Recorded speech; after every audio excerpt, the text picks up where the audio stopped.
All right, so how y'all doing today? This your girl here. I am going to do a recap of the miniseries that's coming on right now. It's on ABC and Hulu. It is called Women of the Movement. I was supposed to do this earlier, but I was working. Then it started raining. Took a nap. Now it's storming. I pray my lights don't go out. All right. So this film, oh my God, it was very triggering. This is season 1, episode 1 and 2. I'm thinking they're going to talk about more women in the movement. I just saw the trailer for Mamie Till, so I'm going to discuss the one that's following Mamie Till's unfortunate start of the movement with the death of her son Emmett Till. Now, many of us have probably heard about Emmett Till by now, and that whole tragic situation. I mean, man. For me, for some reason, this film was very triggering. Now, I'm 44 years old. I grew up watching Roots, Eyes on the Prize, which talked about Emmett Till and all the other incidents that occurred that kick-started the civil rights movement. I've also watched Queen. I've showed that to my students. I showed all of them, really, to my students when I was a social studies teacher. So for whatever reason, this film just was triggering. It was very triggering. I cried myself to sleep and I was angry, you know. So it's basically a few things I want to note from the film. It talks about health care disparities for African Americans. At the time when Mamie Till was pregnant with Emmett, she was in the hospital going into labor, and the nurse kind of ignored her, you know, and until her mom, Mamie's mom, was like, yo, don't you see her water broke? What y'all gonna do? You know, there was some complications with her giving birth to Emmett. And when he was born, he was breached, meaning I know he was turned the wrong way. I don't have kids, but I know he was turned the wrong way, and they had to try to turn him around in order for her to deliver him. And that caused some maybe birth defects. And they even suggested that she put him away, put him in a home. And she was like, hell no, I ain't putting my kid in no home. You know, this is my baby. I'm going to take care of him. I'm going to raise him. You know, that was something that happens, and it continues to happen. We have healthcare disparities for African Americans and people of color in this country right now. You know, and I'll get into that in another video. All right, so Emmett Till was born with a disability. They wanted to institutionalize him. My mind, see somebody that's different, you give up on them, right? Disability, black man, disability, let's put him in an institution. Mama said no, that ain't finna happen. So she raised him. I'm not certain what happened to his dad. They were saying somebody went to the war.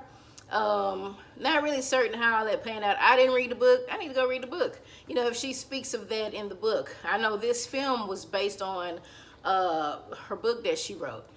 And so she's a single black mother raising a single black, a single black boy. She's a single black mother raising a little black boy, you know, and she raised him with confidence. You know, in the film, it depicts that he may have had a speech impediment, and they referred to him as being sickly, or like maybe, I don't know, some maybe IQ or something, disability, but he was pretty well-rounded. I mean, she raised him pretty good for someone in the North, considering at that time. Now for the South, you notice when the uncle wanted him to come down to the South and everything, how she had to basically tell him, don't look nobody in the eye, you got to get off the sidewalk, don't tell nobody nothing, like just do that. And it's a shame because he was raised with the freedom to be able to talk and do whatever he wanted to do. But then when you come down south during that time, you're not free anymore, you know, and that's horrible. That's horrible. People were segregated. You saw when he went down there the different signs about, you know, colored people take your food from the back of the restaurant and whatnot. So then we know the story. Emmett Till goes into a store. He says something to a white woman that was inappropriate for that particular time. She gets upset. You know, her husband finds out, oh, we can't let this, you know, colored boy, this N-word, come talk to us like that. If they start doing that, then all of them gonna start doing that. We gotta teach them a lesson. type of thing. And the interesting part for me, when the word got around town who these brothers were the ones that were upset with this kid coming up from the northern area, talking crazy to his wife or whatever, talking stuff to his wife, you know, they were like, oh, they're trash. Like, we don't want to be bothered with them. And so they had a reputation in town already, you know. When Emmett was missing at the time, they didn't know where he was, what was going on with him. And here come the reporters and the media, you know, shedding some light to what's going on, because this wasn't something that happened. There wasn't like an isolated incident. It happened a lot. And people were wanting to shed light on it to get it to stop. You had folks basically saying, oh, those guys are trash. You know, they're making us look bad. And I'm like, why didn't y'all stand up? You know, why didn't y'all say something? These folks have this reputation.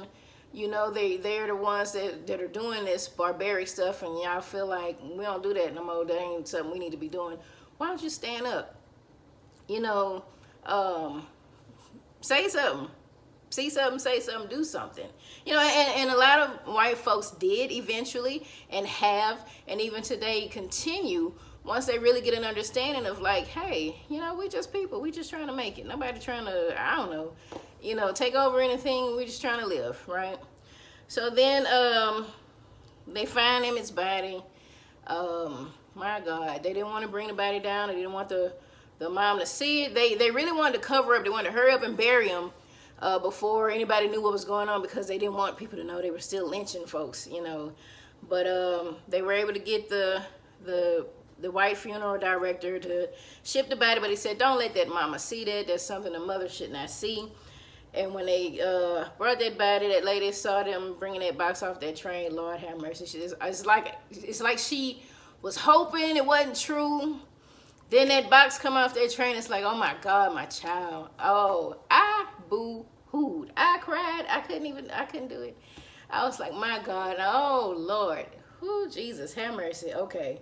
You know, but Jet Magazine was there, and they were like, hey, you know, let's take these pictures. She was like, take the pictures. Well, first, Jet Magazine came to the press conference. It was like, you speak, you're the mother. You speak, let people see you as the mother talk about your child.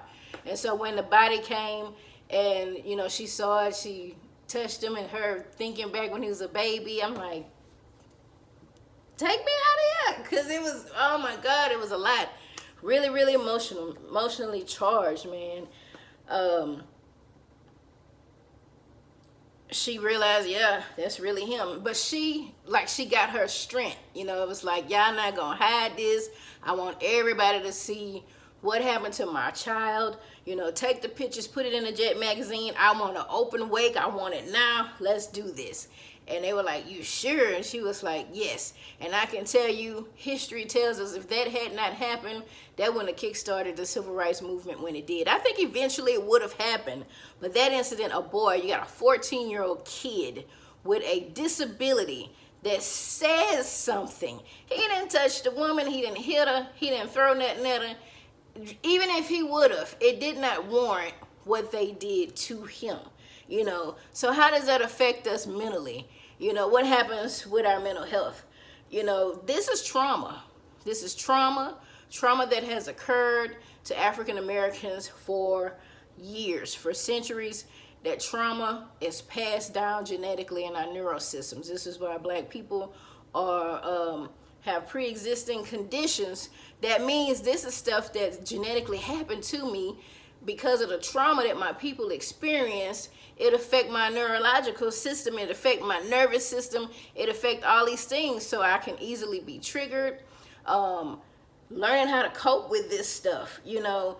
Watching this, I think I was probably triggered more because of the Black Lives Matter movement and everything that plays. You know, police brutality has been going on. I was in college and wrote papers about it.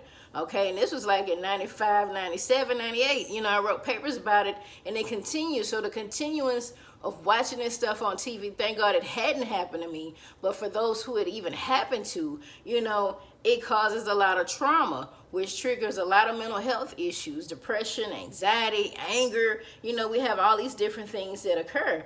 I remember texting a friend about something else, and we were talking about racism. And it's like, Willie Lynch syndrome. You know, we as a people, we've overcome a lot of oppression. Why are we not in a better space? Why do we fight each other? Why are we killing each other? It's the Willie Lynch syndrome. You know, they promised 40 acres and a mule. Can we promise some mental health therapy to get rid of the Willie Lynch syndrome that kind of lives inside of all of us? You know, united we stand, but divided we fall.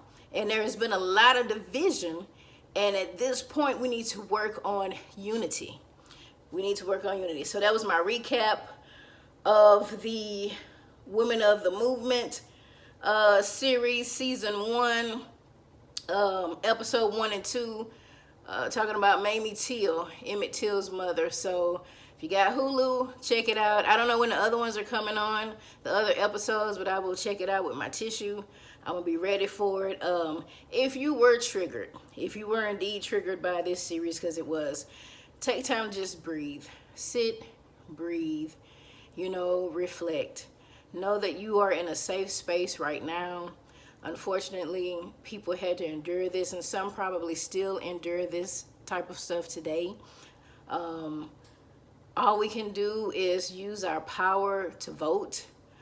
We could come together as a community and keep each other safe. Talk to someone. There are therapists available. If you're in Texas, I'll give you my information. You can talk to me because I am a licensed professional counselor. You know, journal about it.